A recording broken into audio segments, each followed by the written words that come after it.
Patterns మనకి నిజాన్ని చెప్తాయి అండ్ కన్సాలిడేషన్ మనకి మూమెంటమ్ క్రియేట్ చేస్తుంది అండ్ బ్రేక్అవుట్ మనకి ట్రెండ్ అయితే క్రియేట్ చేస్తుంది.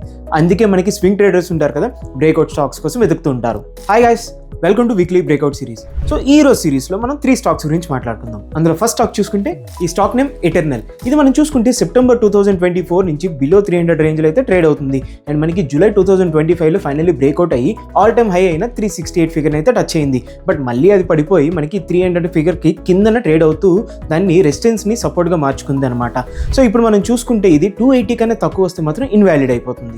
ఈ లిస్ట్లో మన next stock Cholamandal investment and finance. ఈ స్టాక్ మనం చూసుకుంటే సెప్టెంబర్ 2024 నుంచి అరౌండ్ 1660 రేంజ్లో ట్రేడ్ అవుతుంది. అలాగే మల్టిపుల్ టైమ్స్ రెసిస్టెన్స్ అయితే టెస్ట్ చేసింది అండ్ ఫైనల్లీ మనకి ఇది బ్రేక్అవుట్ ఇచ్చి ఆల్ టైమ్ హైని అయితే క్రియేట్ చేసింది.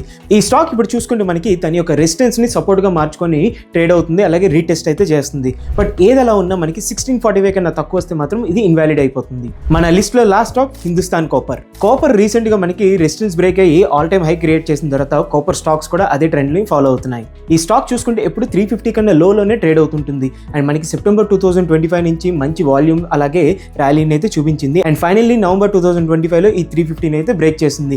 బట్ ఈ ట్రెండ్ వ్యాలిడ్ అవ్వాలంటే ఇది 350 కన్నా తగ్గకుండా ఉండాలి. సో ఇవండి మేము అబ్జర్వ్ చేసిన వీక్లీ బ్రేక్అవుట్ స్టాక్స్. అండ్ మీ లిస్ట్లో ఉన్న బ్రేక్అవుట్ స్టాక్స్ ఏంటి కింద కామెంట్స్లో చెప్పండి. అలాగే వీడియోని మీ ఫ్రెండ్స్ అండ్ ఫ్యామిలీతో షేర్ చేసేయండి.